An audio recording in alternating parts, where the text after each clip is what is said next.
Nah teman-teman, hari ini kita akan membongkar apakah Law of Attraction itu.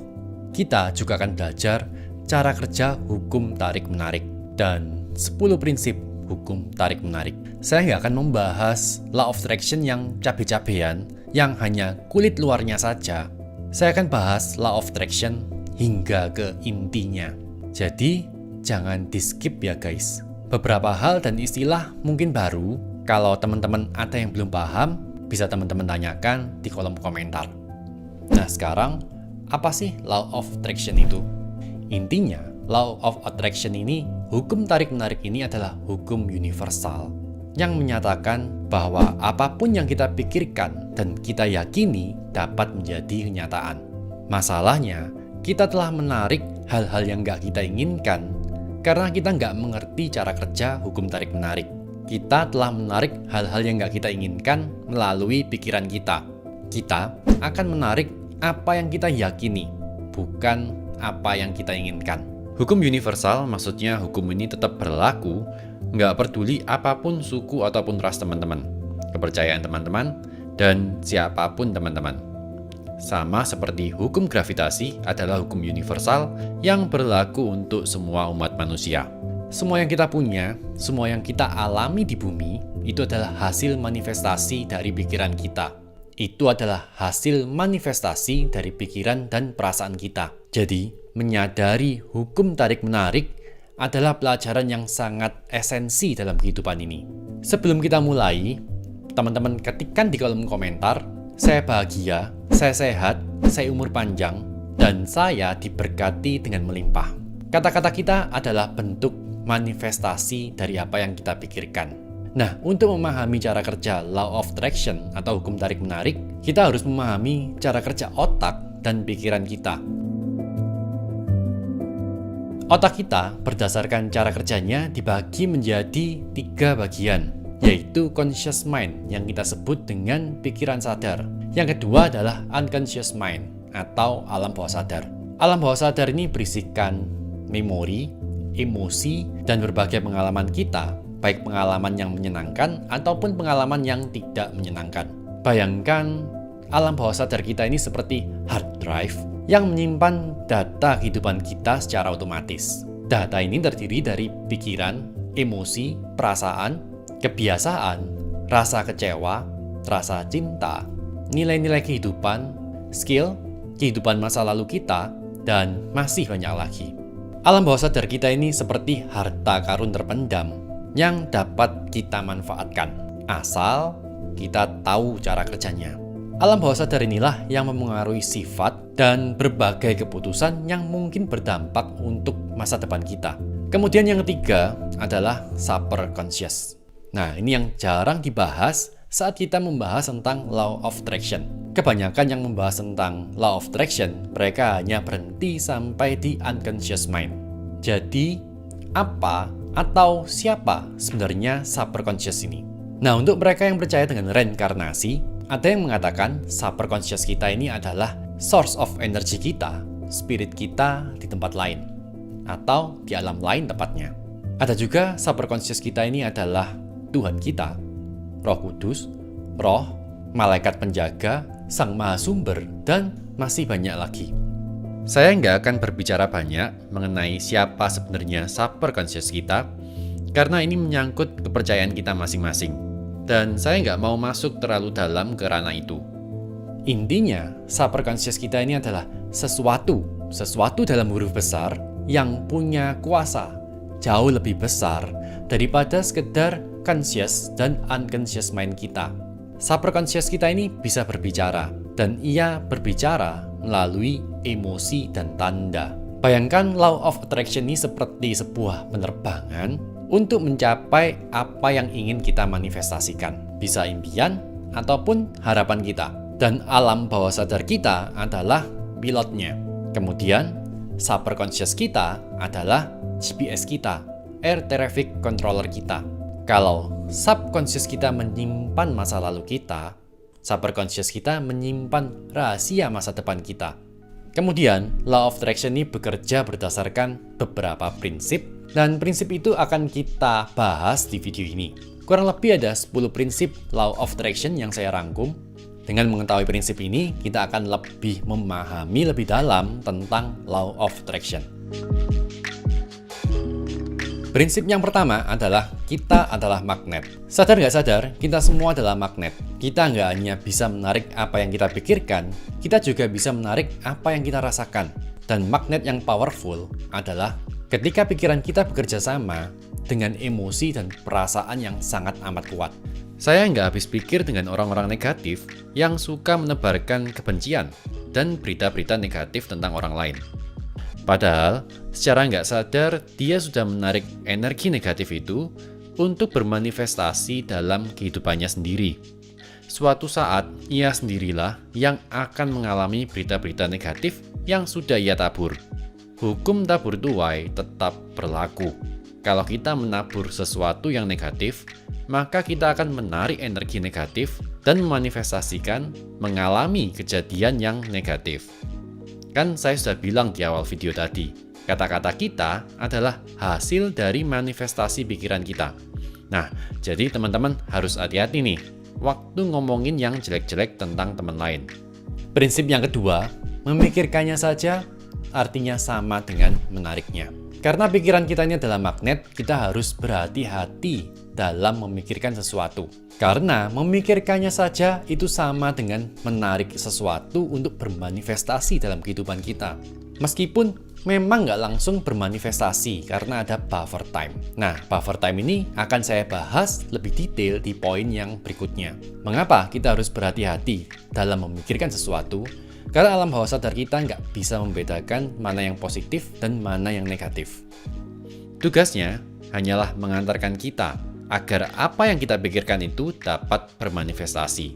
Kalau kita suka memikirkan sakit, maka suatu hari kita akan memanifestasikan sakit beneran. Kalau kita selalu memikirkan bercerai, suatu hari kita akan memanifestasikan kehancuran rumah tangga beneran. Kalau kita memikirkan kecelakaan, suatu hari kita akan kecelakaan beneran. Makanya, pikirkan semua yang baik. Mulai berpikir tentang kesuksesan, keberhasilan dalam bisnis, sehat, naik jabatan, dan lain-lain. Maka, kita akan menarik hal-hal positif pula masuk ke dalam kehidupan kita. Prinsip yang ketiga, ada masa tunggu antara posisi kita sekarang dan manifestasi kita. Dan masa tunggu ini disebut dengan buffer time. Nah, ini kabar baik untuk kita semua. Karena dengan adanya buffer time ini, nggak semua pikiran kita akan bermanifestasi secara instan. Utamanya kalau kita nggak sadar sudah menarik sesuatu yang buruk. Seperti gagal dalam bisnis, cinta, dan lain-lain. Buffer time ini seperti unsur pemaaf dalam prinsip Law of Attraction. Karena apa yang kita pikirkan dan rasakan nggak akan langsung termanifestasi. Seringkali kita nggak sadar menarik hal-hal yang negatif dengan membenci orang lain, gosipin orang lain yang belum tentu kebenarannya. Begitu pula sebaliknya, kalau kita menarik sesuatu yang positif, juga ada buffer time. Ada masa tunggu, tergantung besar atau kecilnya sesuatu yang mau kamu manifestasikan itu. Jadi teman-teman tetap sabar, tetap positif, tetap bekerja, dan alam semesta akan memanifestasikan sesuai apa yang kamu yakini tepat pada waktunya. Prinsip yang keempat, perasaan kita mengalahkan pikiran kita. Selalu monitor perasaan kita. Makanya, saat kita membaca berita buruk di media massa dengan terus-menerus hingga mempengaruhi perasaan dan emosi kita, itu bahaya banget. Karena kita sedang menarik hal yang sama untuk bermanifestasi dalam kehidupan kita. Tapi saya sih nggak se-ekstrim orang lain.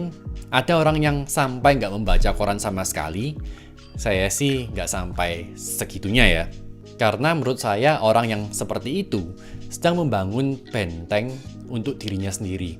Masalahnya, kita membangun benteng yang didasarkan dari rasa takut. Rasa takut terkontaminasi dengan berita-berita buruk. Ibaratnya sih, kalau kita hidup terlalu steril dan bersih, itu malah akan bikin kita mudah sakit karena tubuh kita nggak membentuk antibodi. Prinsip yang kelima, menolak sesuatu sama dengan memberikan fokus padanya. Saat kita mengatakan tidak pada sesuatu, kita sama dengan mengundangnya untuk datang. Ketika kita mengatakan ya pada sesuatu, kita juga sama dengan mengundangnya untuk datang bermanifestasi dalam kehidupan kita. Mengapa bisa begitu? Karena nggak ada kata tidak dalam Law of Attraction. Ini sama dengan apa yang diajarkan pada saat saya berada di kelas NLP. Alam bawah sadar kita nggak mengenal kata tidak. Yang keenam, memikirkannya terus-menerus ditambah dengan emosi akan mempercepat terjadinya manifestasi. Saya pernah menginginkan sesuatu sampai saya bermimpi. Dan good news-nya, hal itu bermanifestasi dalam kehidupan saya.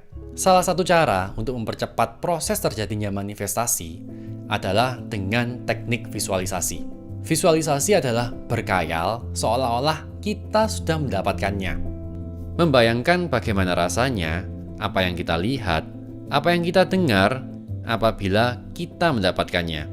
Kalau mau bermanifestasi lebih cepat lagi, kita tambahkan bumbu emosi, tambahkan lagu bila perlu, tambahkan perasaan positif yang meledak-ledak, tangisan kebahagiaan, dan lain-lain.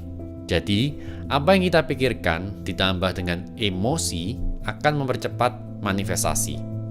Tapi teman-teman ingat, ini seperti pedang bermata dua. Kalau kita membayangkan sesuatu yang negatif, sakit misalnya, ditambah dengan perasaan takut, juga akan mempercepat proses manifestasi sakit itu sendiri. Prinsip yang ketujuh, subconscious kita berbicara melalui perasaan. Nah, teman-teman mungkin pernah merasakan, saat mau memutuskan sesuatu kok perasaannya nggak enak ya? Saat mau join aplikasi tertentu kok ada perasaan yang ganjal ya? Meskipun teman yang lain tetap berusaha meyakinkan, ini peluang, ini kesempatan sekali seumur hidup. Tapi tetap ada yang ganjel, intinya ada perasaan yang nggak enak.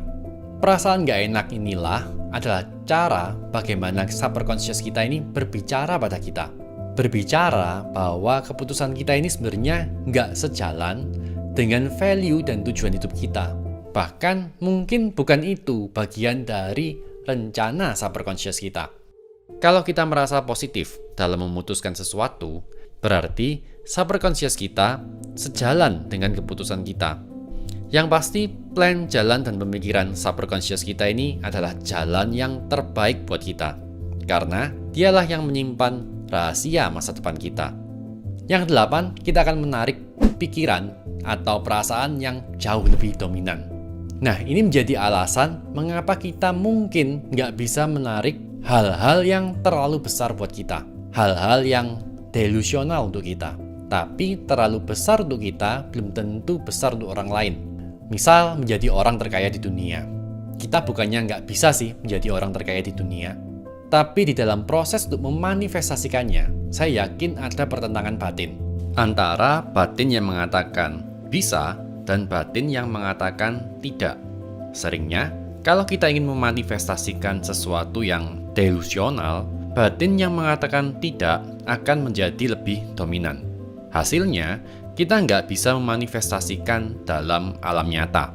Nah, mungkin beda kalau yang memikirkannya adalah Elon Musk, Jack Ma, atau yang lainnya. Karena kemampuan dan keyakinan seseorang dalam menarik sesuatu itu berbeda-beda. Jadi, daripada kita punya keinginan untuk menarik sesuatu yang terlalu besar, lebih baik kita mulai berlatih menarik sesuatu yang lebih kecil-kecil dulu. Baru kemudian dapat kita perbesar lagi dan perbesar lagi hingga kita benar-benar bisa menarik sesuatu yang sangat besar. Yang kesembilan, ini yang bagian seru, Law of Attraction bisa di-co-create. Nah, meskipun kita sendirian sudah mempunyai kekuatan yang sangat powerful, asalkan kita yakin 100%, tapi Law of Attraction bisa digabungkan dengan kekuatan pikiran orang lain. Dua orang yang bersepakat untuk menarik sesuatu, ditambah dengan emosi yang positif, akan mempercepat proses manifestasi 2 kali lipat. Tapi kita juga harus sama-sama yakin 100%, karena bila enggak, kita malah bisa menarik hal yang sebaliknya. Yang ke-10, prinsip terakhir, Law of Attraction selalu bekerja meskipun kita tidak mengetahuinya. Sekarang semuanya kembali kepada kita. Entah kita percaya atau tidak pada prinsip Law of Attraction ini, atau mungkin kita malah menganggap Law of Attraction ini adalah bualan, pseudoscience, atau bahkan sesat. Law of Attraction nggak pernah mempedulikan itu. Law of Attraction tetap bekerja, tanpa peduli kita percaya atau tidak. Kalian dapat sesuatu dari video ini, Kalau kalian dapat sesuatu, silakan share di media sosial teman-teman ya. Mungkin banyak teman lain yang belum tahu dan perlu informasi ini. Saya Angga Dinata, sampai jumpa di video yang lain.